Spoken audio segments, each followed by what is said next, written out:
कार्यक्रम देखने वाले किसान भाई बहनों को हमारा प्यार भरा नमस्कार। आज हमारी यात्रा शुरू होती है छत्तीसगढ़ की राजधानी रायपुर से जिला राजनांदगांव ग्राम छुरिया की ओर। उस सफल महिला कृषक जिन्होंने अपने पुत्र के साथ मछली पालन को अपनाया और आज खुशहाली का जीवन जी रहे हैं। तो आइए चलते हैं छुरिया की ओर।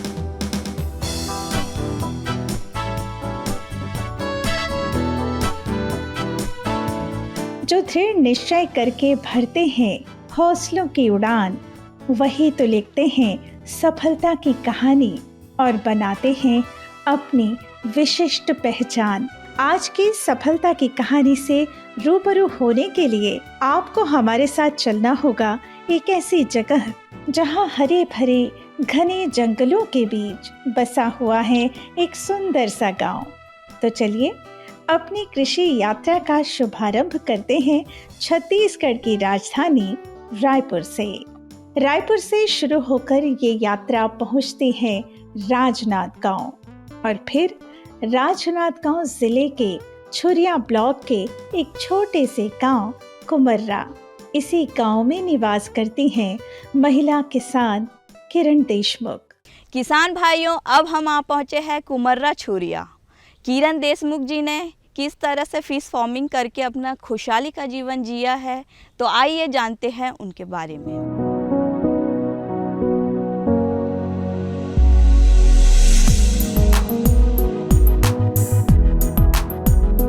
सफलता की ये कहानी शुरू हुई कुछ साल पहले। खेती किसानी करते हुए खुशहाल जीवन जीने का प्रयास किरण देशमुख जी और उनका पूरा परिवार कर ही रहा था। किरण जी के पास करीब 5 एकड़ खाली जमीन थी। इसी बीच किरण जी के सुपुत्र ने YouTube में मत्स्य पालन के कुछ वीडियोस देखे। उन्हें लगा कि उनके पास जो 5 एकड़ खाली जमीन है, उसमें अगर आधुनिक और वैज्ञानिक विधि से मत्स्य पालन किया जाए तो इससे और ज्यादा मुनाफा प्राप्त किया जा सकता है। ये बात उन्होंने अपनी माताजी को बताई और फिर संचार माध्यमों के अलग अलग प्लेटफॉर्म्स पर जाकर मत्स्य पालन के बारे में जानकारी इकट्ठी करने लगे।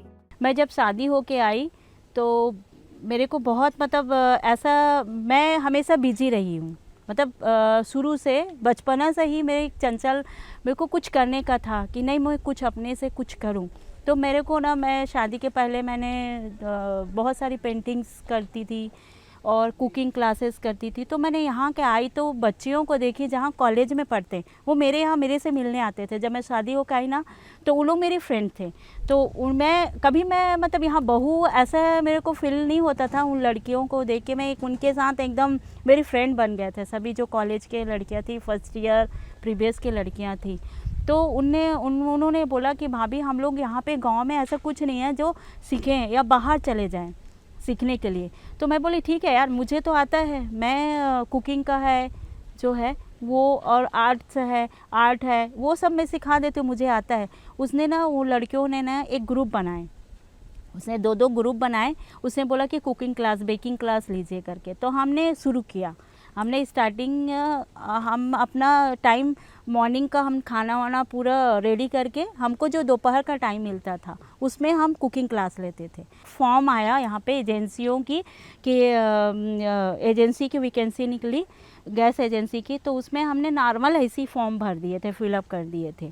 तो मैंने ये धीरे से, मेरे को एजेंसी भी सेलेक्ट हो गए। मैंने बहुत सारी चीज़ें पूछे गए, उसमें मैंने सेलेक्ट हो गए और मेरे को एजेंसी भी मिल गई। मैंने वही चीज़ किया, एक ईमानदारी वहाँ पे मैंने बोली थी कि एक ईमानदारी और एक अच्छे से करके मैं वहाँ पे बैठ के एक अपनी जो सीट है उसमें बैठ के मैंने अच्छे से एम्पायर यहाँ पे खड़ा करूँगी। मैंने किरण इंडियन के नाम से, अपने नाम से ही एजेंसी अपना नाम रखी वहाँ पे। सोच को साकार करने की जब लेते हैं ठान, ऐसे ही लोग लिखते हैं कामयाबी की दास्तान। किरण देशमुख जी के सुपुत्र ने जहाँ जहाँ से संभव हो सका मत्स्य पालन की जानकारी एकत्र की।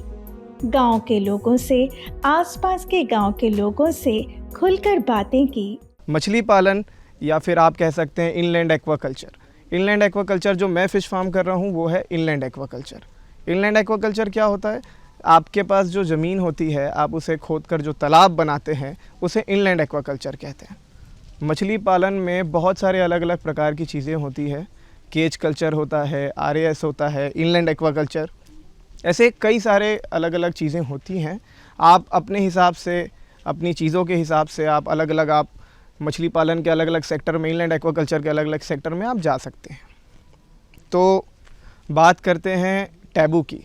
एक्वाकल्चर या फिर एग्रीकल्चर जो एक टैबू है हमारे यूथ में, बेसिकली मैं यूथ की बात करूंगा, जो यूथ में एक टैबू है कि हम एग्रीकल्चर में कैसे जाएं, या फिर हम फ़िश फार्म कैसे करें, या फिर ये एक्वाकल्चर में क्यों जाएं, ये बहुत बड़ा टैबू है। बट अगर मैं आपको ये बताऊं, अगर आप इसे एक बिज़नेस की तरह प्लान करना चाहते हैं आगे चल के, अगर आप एक एंटरप्रेन्योर बनना चाहते हैं, तो एक्वाकल्चर सबसे बेस्ट आपके लिए हो सकता है। गांव में एक मत्स्य निरीक्षक से उनकी मुलाकात हुई। अधिकारी से बातचीत के दौरान उन्होंने जाना कि मत्स्य पालन कैसे किया जा सकता है और इसके लिए उनकी खाली पड़ी हुई ज़मीन का उपयोग कैसे किया जा सकता है। उन्होंने मत्स्य निरीक्षक को बताया कि वे अपनी खाली पड़ी 5 एकड़ ज़मीन पर अपनी माताजी के साथ मत्स्य पालन करना चाहते हैं। अभी हम लोग कुमर्रा छुरिया में श्रीमती किरण देशमुख और उनके पुत्र का बनाया हुआ फिश फार्म में खड़े हुए हैं। इन्होंने पहले मछली पालन संबंधित जानकारी के लिए हमारे विभाग से संपर्क किया। उसके बाद हमारे विभाग द्वारा उनके ज़मीन का निरीक्षण किया गया। निरीक्षण उपरांत ज़मीन की मिट्टी उपयुक्त पाए जाने के बाद हमने उन्हें तालाब निर्माण की प्रक्रिया को आगे बढ़ाने के लिए लगने वाली संबंधित जैसे कागजात हैं, ज़मीन का नक्शा, खसरा, B1, उसके बाद जल उपलब्धता प्रमाण पत्र, साथ में उनको एक स्टाम्प पेपर में सहमति लेके आवेदन करने के लिए कहा। आवेदन उपरांत विभाग के माध्यम से उनको कार्यादेश स्वीकृति आदेश प्रदान किया गया। उसके बाद उन्होंने स्वयं के व्यय से अपने भूमि पे तालाब निर्माण किया। तालाब निर्माण उपरांत विभाग के इंजीनियर द्वारा उनके तालाब का मूल्यांकन सत्यापन का कार्रवाई किया गया। उसके बाद विभाग के माध्यम से उनको सब्सिडी राशि प्रदान की गई। अधिकारी से अच्छी तरह से पूरी जानकारी लेने के बाद उन्होंने अपनी माताजी को सारी बातें बताई और उनसे कहा, क्यों न हम अपनी खाली पड़ी जमीन पर मत्स्य पालन शुरू कर दें। इससे जल संरक्षण भी होगा और सुकून के 2 पल भी मिलेंगे। जंगल के अंदर अगर अच्छी तरह से तालाब का निर्माण कर लिया जाए और उसमें पानी भर दिया जाए तो मत्स्य पालन बहुत अच्छी तरह से किया जा सकता है। सुकून के लिए चलो यहाँ एक फार्म हाउस खोलेंगे, थोड़ा सा एक रूम बनाएंगे और थोड़ा सुकून लगेगा, क्योंकि बोलते ना भाग दौड़ से, शहर से भाग दौड़ में भी थोड़ी सुकून चाहिए। तो हमने एक ऐसे बोलेंगे कि चलो एक फार्म हाउस टाइप का बनाएंगे जो जंगल में जो रहते हैं उस टाइप से हमने सोचा था। इस चीज़ को हमने लेके रखे थे और इसमें थोड़ी बहुत ऐसी धान की खेती होती थी, थोड़ी हल्दी की, ये सब हम करते थे।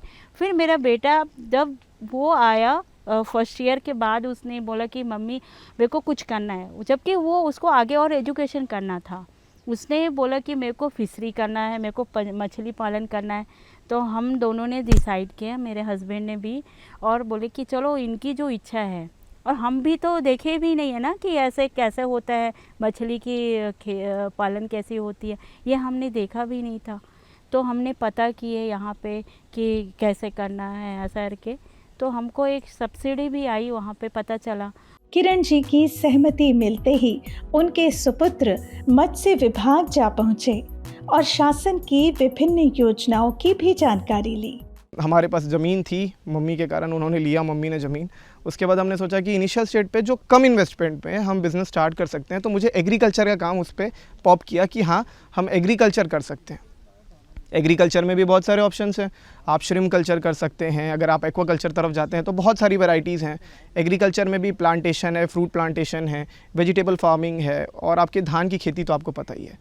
तो मैं चाहता कि एक ऐसा जो मेरा हॉबी था, मेरे को एनिमल्स के प्रति बहुत ज़्यादा एक है कि मैं डिवोटेड हूँ। मुझे लगता था कि फ़िश एक ऐसी स्पीशीज़ है जो मुझे बहुत ज़्यादा एक्वेरियम से मेरे को इनिशिएट करती थी। तो मैंने बोला कि फ़िश फार्म हम कर सकते हैं करके।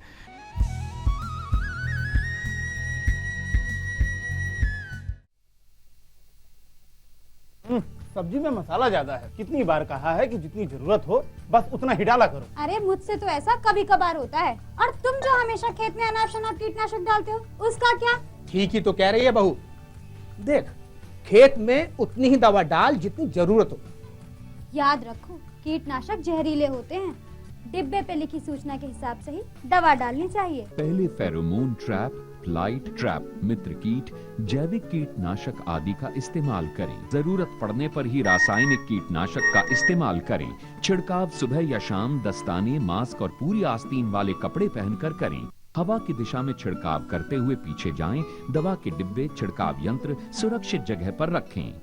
अब कुछ समझे क्या? हाँ समझ गया मेरी रानी, अब ना करो नादानी। इसने पिला दिया ना तुझे पानी। जी जी जी।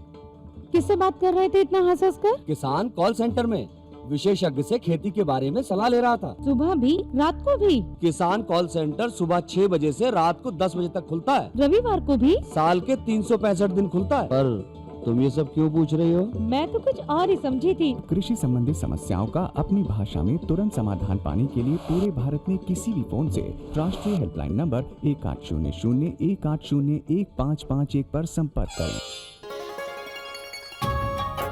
आप किसान भाइयों की खेती बाड़ी से जुड़ी हर समस्या का कृषि विशेषज्ञों द्वारा तुरंत समाधान। किसान कॉल सेंटर।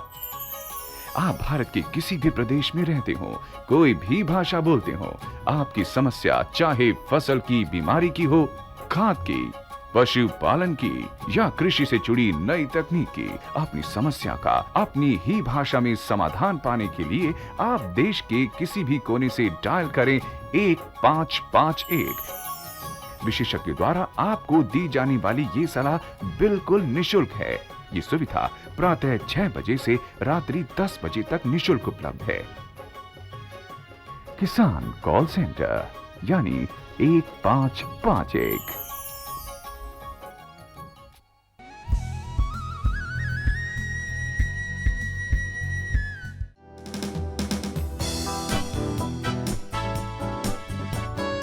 कहते हैं ना, जहाँ चाह वहाँ राह।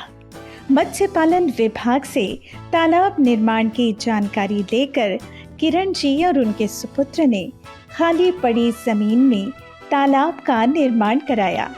तालाब निर्माण के बाद उसमें अच्छी तरह से पानी डालकर तालाब को अच्छे से भर दिया। पानी की व्यवस्था के लिए बोर का भी निर्माण कराया और इसके बाद आधुनिक और वैज्ञानिक तरीके से मत्स्य पालन की शुरुआत कर दी। आज हम जिला राजनांदगांव के विकासखंड छुरिया के हमारे प्रगतिशील मत्स्य पालक हैं किरण देशमुख जी और उनके पुत्र हैं नीलाक्ष देशमुख। उनके द्वारा सरकार की योजना का लाभ लेकर मछली पालन को अपने रोजगार के रूप में अपनाए हैं और इनके पीछे उनकी लगन और उसकी मेहनत और शासन की योजना, इनका समुचित उपयोग करके आज वो खुद तो स्वरोजगार अपना चुके हैं और आसपास के बहुत सारे लोगों के लिए प्रेरणा स्रोत बने हुए हैं। किसान भाई, आपको तो मालूम ही है कि छत्तीसगढ़ राज्य में नदी, नहर, तालाब और जलाशय के रूप में बहुत सारे जल संसाधन उपलब्ध हैं, जिसका हम मछली पालन के माध्यम से अगर उपयोग करें और उसको सरकार की योजनाओं से जोड़ें, उसकी आमदनी में वृद्धि तो होगी, साथ ही खाद्य सुरक्षा और सुपोषण, इसके साथ ही लोगों को रोजगार भी उपलब्ध होगा। इन जल संसाधनों को मत्स्य पालन के माध्यम से और मत्स्य उत्पादकता के माध्यम से अगर जोड़ेंगे तो उसकी उत्पादकता बढ़ाने के लिए सरकार बहुत सारी सहायता दे रही है, बहुत सारी योजनाएं ला रही है। माता और सुपुत्र चल पड़े किसी राह पर साथ साथ, तो मंजिल तो मिलेगी ही और बनेगी हर बात। ऐसा ही कुछ हुआ किरण देशमुख जी और उनके सुपुत्र के साथ। मत्स्य पालक को व्यवसाय के रूप में अपनाने के बाद आज किरण देशमुख और उनके सुपुत्र अच्छा खासा उत्पादन प्राप्त कर रहे हैं और बाजार में मांग ज़्यादा और आपूर्ति कम होने की वजह से इनके द्वारा उत्पादित मछली के लिए बाजार में मांग बनी ही रहती है और इसीलिए अच्छा खासा दाम भी मिलता है। वो लोन के लिए जब गए थे तो हमको थोड़ा सा पता चला कि इसमें सब्सिडी आती है ना। वो सब्सिडी आती करके हमने तीनों गए थे वहाँ पे, और वो उसके बाद से जो ये सब किया उसने मेरा बेटा ने किया, क्योंकि मैं उसके जो बच्चे के जो सोच से इसने इतना अच्छा कल्चर, पहले तो मतलब हम तो देखे भी नहीं थे कि इस टाइप से मछलियाँ होती है और ऐसे होते हैं, हमको पता नहीं था। लेकिन इसने इतने अच्छे अच्छे से मछलियाँ डाल के और ये जो कल्चर वो करवा रहे हैं और उनकी सोच आगे और बढ़ते जा रही है, वो देख के हमको बहुत खुशी होती है। और ये सब पूरे उनने इतने अपने दिमाग से ये किया है, ऑफिसरों से जो भी गाइडलाइन मिला इनको वो अपना लेके पूरा किया है इसने। कि अगर आपके पास कोई ज़मीन है, चाहे वो लीज में हो या फिर वो आपकी खुद की हो, आपको सबसे पहले एक फ़िश इंस्पेक्टर के पास जाके आपको एक लेटर सबमिट करना होगा कि ये मेरा लैंड डॉक्यूमेंट है और आगे चल के मैं इसमें फ़िश फार्म बनाना चाहता हूँ। तो मैं इस जगह पे फ़िश फार्म में, अगर आप इनलैंड एक्वाकल्चर करना चाहते हो तो उसका आपको कैटेगरी सेलेक्ट करना होगा कि सर मैं ये करना चाहता हूँ, आप वो आवेदन देंगे। उसके बाद ही आप यहाँ पे तालाब निर्माण कर सकते हैं। अगर आप बिना आवेदन के पहले अगर तालाब निर्माण करते हैं तो आपको सब्सिडी नहीं मिलेगी। ये ऐसा कहलाया जाएगा कि आपने तालाब बना चुका था और आप इस चीज़ का फ्रॉड कर रहे हैं। तो ये चीज़ आप बिल्कुल ध्यान रखिएगा। बाकी आपके अलग अलग ज़िला में, अलग अलग ब्लॉक में जो आपके फ़िश इंस्पेक्टर हैं, आप उनसे बिल्कुल कांटेक्ट करें, वो आपकी पूरी सहायता करेंगे। इस चीज़ में मुझे बहुत सहायता मिली अपने गवर्नमेंट से। माता किरण जी और उनके सुपुत्र स्वावलंबन का महत्व समझते हैं। घर परिवार के साथ रहते हुए अपने परिवार को और अधिक सुखी और समृद्ध बनाने के लिए, बेहतर जीवन जीने के लिए अपनी भूमिका और अपनी जिम्मेदारी को समझते हुए वे मत्स्य पालन के क्षेत्र में नित नए प्रयास कर रहे हैं ताकि लिख सकें सफलता की नई कहानी और कायम कर सकें औरों के लिए एक नई मिसाल। स्पॉन है, सेमी फ्राई है, फिंगरलिंग है, स्टंटेड है और ईयरलिंग है। एक छोटा सा मेरे तरफ से की पॉइंट आप लोगों के लिए ये रहेगा कि आप स्पॉन में या सेमी फ्राई या फ्राई में मत जाइए। अगर आप तिलापिया कर रहे हैं तो आप बिल्कुल, आपको तो सेमी फ्राई लेना पड़ेगा क्योंकि उतने ही बड़े बच्चे मिलते हैं। लेकिन अगर जब आप आईएमसी कर रहे हो तो आप फिंगरलिंग से शुरू करो। तो आपके ये जो 3 प्रोसेस हैं इसका समय आपको बच जाता है, क्योंकि आईएमसी में आपको 1 से 1.5 साल लगता है 1 किलो वजन करने में बच्चे को, और आप तिलापिया में वही चीज़ आपको 6 महीने लगती है। तिलापिया में आपको फ्राई से ही स्टॉक करना पड़ेगा, बट अगर आप आईएमसी करते हो तो आपको फिंगरलिंग से करना शुरू करना चाहिए, क्योंकि फिंगरलिंग से आप करेंगे तो आपका कम से कम 3-4 महीने का समय बच जाता है। जैसे कि आप देख सकते हैं यहाँ पे अलग अलग फ़िश पैलेट साइज़ हैं। आप अलग अलग जो आपकी फ़िश की जो बॉडी साइज़ है उसके हिसाब से आप उनको फीडिंग करा सकते हैं। जैसे कि आप ये देख सकते हैं, ये 1 mm का फीड है, उसके बाद ये 1.5 mm का फीड है, उसके बाद ये 2 mm का फीड है, उसके बाद ये 3 mm का फीड है, और लास्ट में आता है हमारा ये 4 mm का फीड है। तो मछलियों के साइज़ के हिसाब से आपको फीड देना होता है। ममता और कृतज्ञता के भावों से भरे माता और सुपुत्र का ये प्रयास अनुकरणीय है। जिस तरह से अपनी सोच को विस्तार देकर शासन की विभिन्न योजनाओं का लाभ लेकर आज मत्स्य पालन के क्षेत्र में अग्रणी हैं किरण जी और उनके सुपुत्र, वो निश्चित रूप से एक सराहनीय प्रयास है। मछली पालन एक ऐसा व्यवसाय है जिसमें कम लागत और कम समय में बहुत अधिक आमदनी लोगों को प्राप्त हो रही है।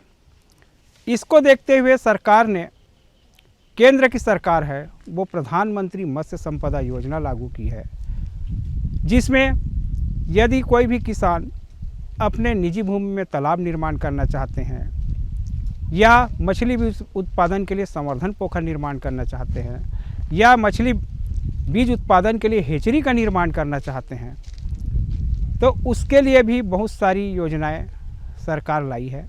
साथ ही जो किसान भाई मत्स्य विक्रय करना चाहते हैं उसके लाइव फिश वेंडिंग सेंटर है, आइस बॉक्स वगैरह है, मोटरसाइकिल है, 3 व्हीलर है, 4 व्हीलर है, रेफ्रिजरेटेड व्हीकल है। ये सब सरकार योजना के माध्यम से लोगों को उपलब्ध करा रही है। साथ ही जिसके पास कम ज़मीन है उनके लिए बायोफ्लॉक सिस्टम है, आरएस है, रंगीन मछली उत्पादन इकाई की स्थापना है, वो भी आप अपनाकर आप स्वरोजगार अपना सकते हैं। जिस तरह से किरण देशमुख जी और उनके सुपुत्र ने साथ मिलकर ये काम किया और आधुनिक और वैज्ञानिक विधि अपनाकर मछली पालन शुरू करके अच्छा खासा लाभ कमाया, आप भी ऐसा कर सकते हैं। तो अपनी सोच को दीजिए थोड़ा सा विस्तार, अपने हुनर से लिख डालिए अपनी सफलता की कहानी, जिसे सुनेगा ज़माना आपकी ही जुबानी।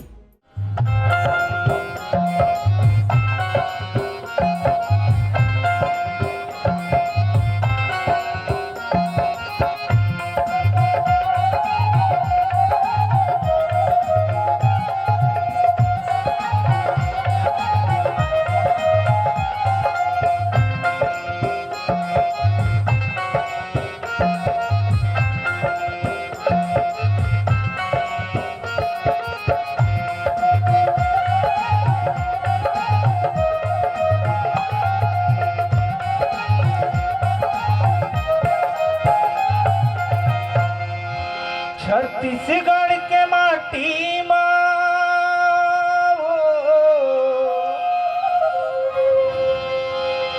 छत्तीसगढ़ के माटी माँ उपजे सोनहा धान, बनी भूति के करैया यावन छत्तीसगढ़िया किसान। छत्तीसगढ़ के माटी माँ, छत्तीसगढ़ के माटी माँ उपजे सोनहा धान, उपजे सोनहा धान। बनी भूति की करैया यावन छत्तीसगढ़िया किसान, बनी भूति की करैया यावन छत्तीसगढ़िया किसान। छत्तीसगढ़ के माटी माँ, छत्तीसगढ़ के माटी माँ उपजे सोनहा धान, उपजे सोनहा धान। बनी भूति की करैया यावन छत्तीसगढ़िया किसान, बनी भूति की करैया यावन छत्तीसगढ़िया किसान। छत्तीसगढ़ के माटी माँ हो।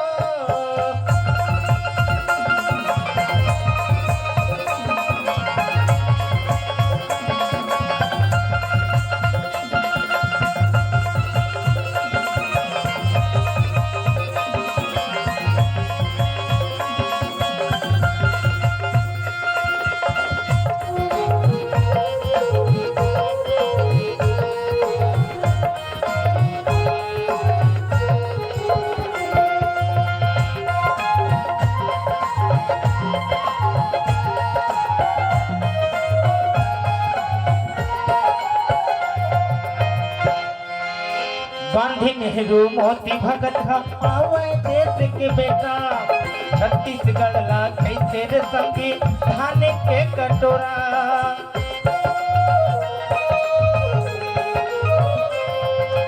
गांधी नेहरू मोती भगत मने आवे देश के बेटा, छत्तीसगढ़ ला कैसे संगी धान के कटोरा। हिंदू मुस्लिम सिख ईसाई, हिंदू मुस्लिम सिख ईसाई बदिन हवे मितान, बदिन हवे मितान। बनी भूति की करैया यावन छत्तीसगढ़िया किसान, बनी भूति की करैया यावन छत्तीसगढ़िया किसान। छत्तीसगढ़ के माटी माँ हो।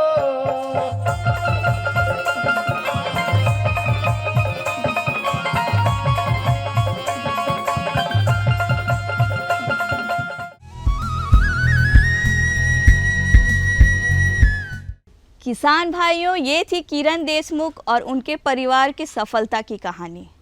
आज का कार्यक्रम आपको जरूर पसंद आया होगा। अगले अंक में फिर एक नए विषय के साथ उपस्थित होंगे।